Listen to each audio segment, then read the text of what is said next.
आखिरकार पीएफआई पर सरकार ने बैन लगा ही दिया। एटीएस और एनआईए ने पीएफआई के मंसूबों पर फेर दिया पानी। ध्वस्त कर दी बड़ी साजिश का प्लान। पीएफआई के निशाने पर अयोध्या और काशी। अयोध्या में बड़े हमले की फिराक में था पीएफआई।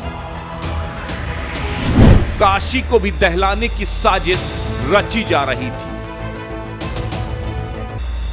आनन फानन में सरकार ने पीएफआई और उनसे जुड़े हुए संगठनों को 5 साल के लिए प्रतिबंधित कर दिया। एक सप्ताह में 2 बार देश भर में हुई ताबड़तोड़ छापेमारी के बाद आधी रात में सरकार ने यह बड़ा फैसला लिया।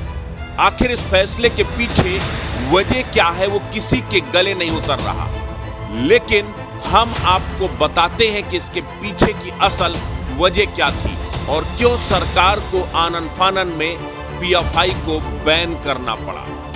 तो दरअसल अयोध्या और काशी पर बड़े हमले की फिराक में था पीएफआई। इसके ठोस सबूत इंटेलिजेंस एजेंसियों को मिल चुके थे। यही वजह थी कि पीएफआई पर बैन लगाया गया। पॉपुलर फ्रंट ऑफ इंडिया का प्रदेश अध्यक्ष मोहम्मद वसीम और social democratic party of India यानी एसडीपीआई का नेता अहमद बेग धर्मनगरी अयोध्या और काशी में उपद्रव की साजिश रच रहे थे। जांच में लगी एनआईए को दोनों को पास से बरामद मोबाइल और लैपटॉप में इसके ठोस सबूत मिले हैं। इसके अलावा उनकी मेल आईडी को जब खंगाला गया तो उसमें कई चौंकाने वाले राज सामने आए।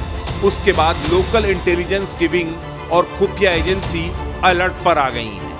बीते साल अगस्त में अयोध्या राम मंदिर में भूमि पूजन के दौरान एसडीपीआई प्रमुख एमके फैजी ने कहा था कि वह अयोध्या में राम मंदिर का विध्वंस कर वहां पुनः मस्जिद बनवा देंगे। इसके साथ एसटीएफ द्वारा मक्कागंज से गिरफ्तार किए गए अहमद बेग के मोबाइल पर भी अहम सुराग मिले।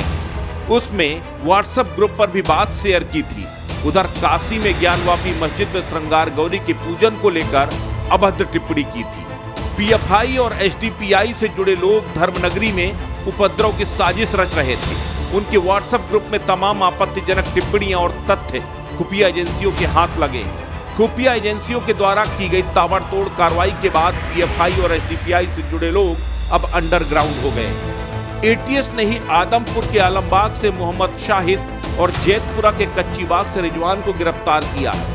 इन दोनों की गिरफ्तारी के बाद पूछताछ में कई चौंकाने वाले खुलासे हुए हैं। उनके मोबाइल में पीएफआई के कई बड़े नेताओं के नंबर मिले हैं। उसके बाद एटीएस को मिली जानकारी के बाद एटीएस और एनआईए की टीम ने वाराणसी के भेलूपुर, बजटडीहा, मदनपुरा, सरैया पुराना पुल, आदमपुर, जैतपुरा में भी कई संदिग्धों को उठाने के लिए दबिश दी है। काशी में लगातार माहौल खराब करने के लिए अंदर खाने तैयारी चल रही थी।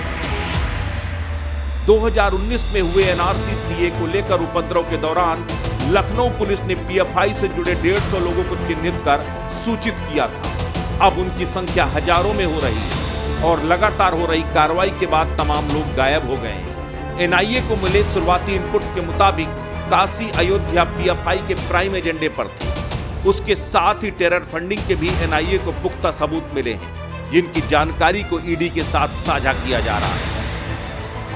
22 सितंबर को हुई ईडी और एनआईए एटीएस की छापेमारी में जांच एजेंसियों को कई अहम सुराग मिले हैं। यही वजह थी महज एक सप्ताह के अंदर ही दूसरी बार सभी एजेंसियों ने पीएफआई के कई ठिकानों पर बड़ी छापेमारी की। समय रहते हुई छापेमारी और गिरफ्तारी के बाद एक बड़ी साजिश को जांच एजेंसियों ने नाकाम कर दिया है। बावजूद इसके पीएफआई का तेजी से बढ़ता हुआ नेक्सस और साजिश में शामिल कई संदिग्ध अभी तक गिरफ्तारी से बाहर है। ऐसे में काशी और अयोध्या में खतरा अभी भी बरकरार है। अस्तित्व न्यूज यूपी के लिए ब्यूरो रिपोर्ट।